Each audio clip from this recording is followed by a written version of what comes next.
মতো পোলা বানিয়ে লগে গাছটার মধ্যে আমি রাখতে পারি না, সব আম খেয়াল আইছে। কয়েকটা আম রাখছিলাম, আমাকে নিজে গুলো গেটেও খাইতে পারছো। ভাই আমার লগে যে দুইটা ছিল না, ওরা এই গাছের থেকে আম পারছে। চাইলে অগলকে তাল দিয়ে আমিও আম পারতে পারতাম। দেহার মতো কেউ ছিল না, আপনিও ছিলেন না, কিন্তু মনের ভিতরে কাজ করলে উপরে তো আল্লাহ আছে। ভাবলাম যে আর গাছ তারে গিয়া বলি, সে তো না করবো না, গাছে এতগুলো আম, সে তো আরো খুশি হইব, লোকটা বইলা খাইতেছে আমার থেকে।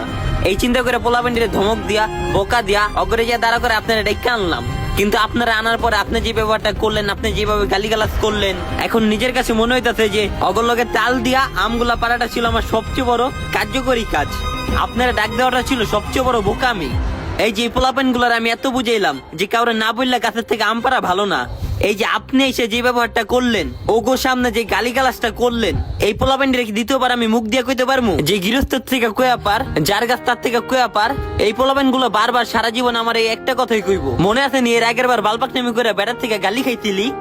আপনি যদি নাই দিতেন আমার সুন্দর করে বলতে পারতেন, কিন্তু যেমনে কইছেন মনে হইতাছে যে নিজের দোষে নিজে গালিগুলা খাইলাম, আর নিজের কারণে অগ সামনে অপমানিত হইলাম, অগ চোখেও ছোট হইলাম, আপনার কাছেও ছোট হইলাম।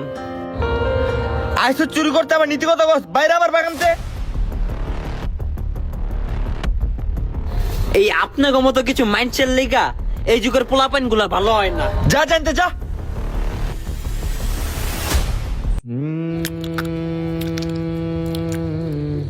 হাউয়ার পোলাইছে নীতি কথা কইতে, ভালো হইছে না কেচ্ছে না কি সামান দেয়া দিছে?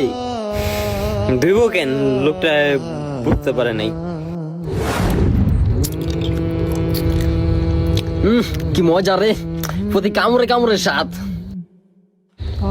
খাবি নি তুই খাবি? তারপরও অন্যের গাছ বা অন্যের কোনো কিছু অন্যকে না বলে হাত দিয়ে ছুবো না, কারণ সকলে তো এক নাও, অন্য ভালো মানুষও রয়েছে।